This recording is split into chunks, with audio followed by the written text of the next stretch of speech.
Chapter 1, Why Are You Running? I'll race you to the corner, Ellen. Anne-Marie adjusted the thick leather pack on her back so that her school books balanced evenly.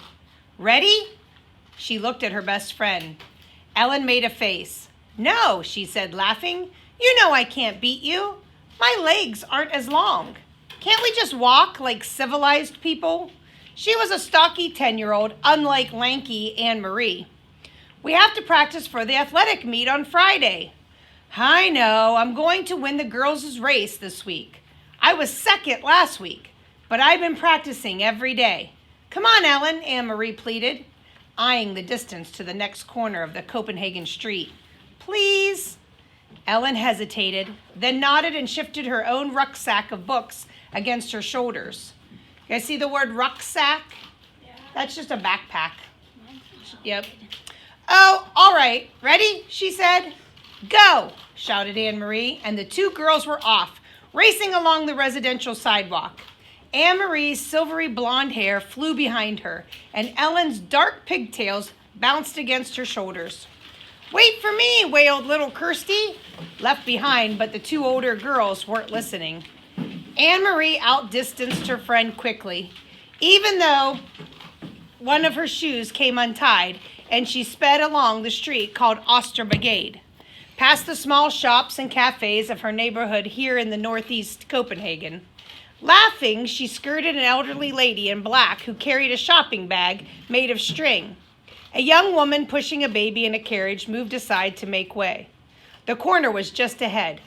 Anne-Marie looked up, panting, just as she reached the corner. Her laughter stopped. Her heart seemed to skip a beat. Halt! The soldier ordered in a stern voice. The German word was as familiar as it was frightening. Anne-Marie had heard it often enough, but it had never been directed at her until now. Behind her, Ellen also slowed and stopped. Far back, little Kirsty was plodding along, her face in a pout because the girls hadn't waited for her. Anne-Marie stared up. There were two of them. That meant two helmets, two sets of cold eyes glaring at her, and four tall, shiny boots planted firmly on the sidewalk, blocking her path to home. And it meant two rifles, gripping in the hands of the soldiers. She stared at the rifles first. Then, finally, she looked into the face of the soldier who had ordered her to halt. Why are you running? The harsh voice asked. His Danish was very poor. Danish is the language that they speak. 3 years, Anne-Marie thought with contempt. 3 years they've been in our country, and still they can't speak our language. I was racing with my friend, she answered politely. We have races at school every Friday, and I want to do well. So Her voice trailed away, the sentence unfinished. Don't talk so much, she told herself. Just answer them, that's all. She glanced back. Ellen was motionless on the sidewalk, a few yards behind her. Farther back, Kirsty was still sulking and walking slowly toward the corner. Nearby, a woman had come to the doorway of a shop and was standing silently watching. One of the soldiers, the taller one, moved toward her. Anne-Marie recognized him as the one she and Ellen had always called, in whispers of course, the giraffe, because of his height and the long neck that extended from his stiff collar. He and his partner were always on this corner. He prodded the corner of her backpack with the stock of his rifle. Anne-Marie trembled. What is in here? He asked loudly. From the corner of her eye, she saw the shopkeeper move quietly back into the shadows of the doorway, out of sight. School books, she answered truthfully. Are you a good student? The soldier asked. He seemed to be sneering. Yes. What is your name? Anne-Marie Johansson. Your friend, is she a good student too? He was looking beyond her at Ellen, who hadn't moved. Anne-Marie looked back, too, and saw that Ellen's face, usually rosy-cheeked, was pale, and her dark eyes were wide. She nodded at the soldier. Better than me, she said. What is her name? Ellen.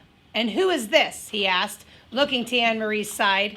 Kirsty had appeared there suddenly, scowling at everyone. My little sister.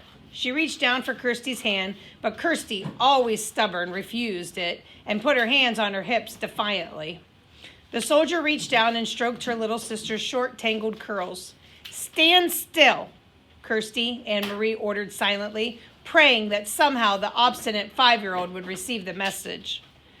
But Kirsty reached up and pushed the soldier's hand away. "Don't," she said loudly. Both soldiers began to laugh. They spoke to each other in rapid German that Anne-Marie couldn't understand. "She is pretty, like my own little girl," the tall one said in a more pleasant voice. Anne-Marie tried to smile politely. "Go home, all of you. Go study your school books and don't run. You look like hoodlums when you run." The two soldiers turned away. Quickly, Anne-Marie reached down again and grabbed her sister's hand before Kirsty could resist. Hurrying the little girl along, she rounded the corner. In a moment, Ellen was beside her. They walked quickly, not speaking, with Kirsty between them, toward the large apartment building where both families lived. When they were almost home, Ellen whispered suddenly, "I was so scared." "Me too," Anne-Marie whispered back. As they turned to enter the building, both girls looked straight ahead toward the door. They did it purposely so they would not catch the eyes or the attention of two more soldiers who stood with their guns on the corner as well. Kirsty scurried ahead of them through the door, chattering about the picture she was bringing home from kindergarten to show Mama. For Kirsty, the soldiers were simply part of the landscape, something that had always been there, on every corner, as unimportant as lampposts throughout her remembered life. Why do you think Kirsty, it didn't bother her? Why do you think? It said that the soldiers were like lampposts. What do you think about that? Oh, I know what that means. It means they are very tall. They're very famous for sitting there in a little tube and making a straight face and not trying to laugh or anything. Well, that's what the soldiers do, but you need to think about it. Kirsty was in kindergarten, so how old are you when you're in kindergarten? 5? About 5 years old. And how long were the soldiers in the town for? 3 years. 3 years. So she was only 2 years old. So she doesn't remember life without the soldiers. Think about it. You probably don't remember much when you were 2. So she doesn't remember anything but the soldiers always being there. So she doesn't think there's anything weird about it. Whereas the girls, they remember how easy life was before the soldiers came. So Kirsty doesn't really know to be scared of them yet. Okay? "Are you going to tell your mother?" Ellen asked. Anne-Marie, as they trudged together up the stairs. "I'm not. My mother would be upset." "No, I won't either. Mama would probably scold me for running on the street." She said goodbye to Ellen on the 2nd floor where Ellen lived and continued on to the 3rd, practicing in her mind a cheerful greeting for her mother. A smile, a description of today's spelling test in which she had done well. But she was too late. Kirsty had gotten there first, and he poked Anne-Marie's book bag with his gun, and then he grabbed my hair. Kirsty was chattering as she took off her sweater in the center of the apartment living room. But I wasn't scared. Anne-Marie was, and Ellen too, but not me. Mrs. Johansson rose quickly from the chair by the window where she'd been sitting. Mrs. Rosen, Ellen's mother, was there too, in the opposite chair. They'd been having coffee together, as they did many afternoons. Of course, it wasn't really coffee, though the mother still called it that, having coffee. There had been no real coffee in Copenhagen since the beginning of the Nazi occupation, not even any real tea. The mother sipped at hot water flavored with herbs. "Anne-Marie, what happened? What is Kirsty talking about?" her mother asked anxiously. "Where's Ellen?" Mrs. Rosen had a frightened look. "Ellen's in your apartment. She didn't realize you were here," Anne-Marie explained. "Don't worry. It wasn't anything. It was the 2 soldiers who stand on the corner of Oster Brigade. You've seen them. You know, the tall one with the long neck, the one who looks like a silly giraffe." She told her mother and Mrs. Rosen of the incident, trying to make it sound humorous and unimportant. But their uneasy looks didn't change. "I slapped his hand and shouted at him," Kirsty announced importantly. "No, she didn't, Mama," Anne-Marie reassured her mother. "She's exaggerating, and she always does." Mrs. Johansson moved to the window and looked down to the street below. The Copenhagen neighborhood was quiet. It looked the same as always. People coming and going from the shops, children at play, the soldiers on the corner. She spoke in a low voice to Ellen's mother. "They must be edgy because of the latest resistance incidents. Did you read in Die Frau Donsky about the bombing in Hillrod and Norabro? Although she pretended to be absorbed in unpacking her school books, Anne-Marie listened, and she knew what her mother was referring to. Die Frau Donsky, The Free Danes, was an illegal newspaper. Peter Nielsen brought it to them occasionally, carefully folded and hidden among ordinary books and papers, and Mama always burned it after she and Papa had read it. But Anne-Marie heard Mama and Papa talk, sometimes at night, about the news they received that way.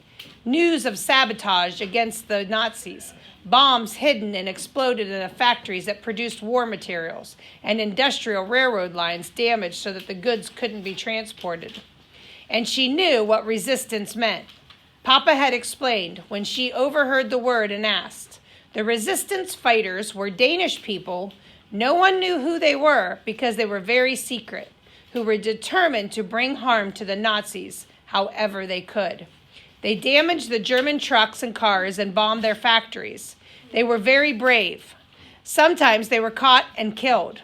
I must go and speak to Ellen, Mrs. Rosen said, moving toward the door. You girls walk a different way to school tomorrow. Promise me. Anne-Marie and Ellen will promise too.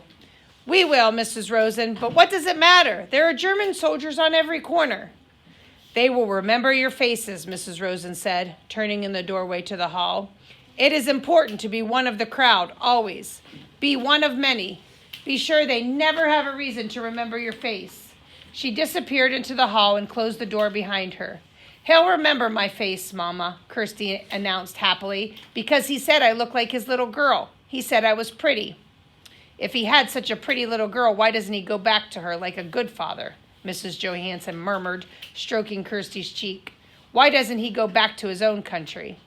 Mama, is there anything to eat? Anne-Marie asked, hoping to take her mother's mind away from the soldiers. Take some bread and give a piece to your sister. With butter? Kirsty asked hopefully. No butter, her mother replied. You know that.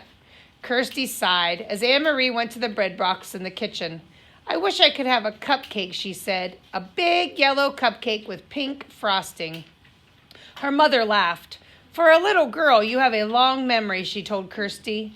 There hasn't been any butter or sugar for cupcakes for a long time. A year, at least. When will there be cupcakes again? When the war ends, Mrs. Johansson said. She glanced through the window, down to the street corner where the soldiers stood, their faces impassive beneath the metal helmets. When the soldiers leave.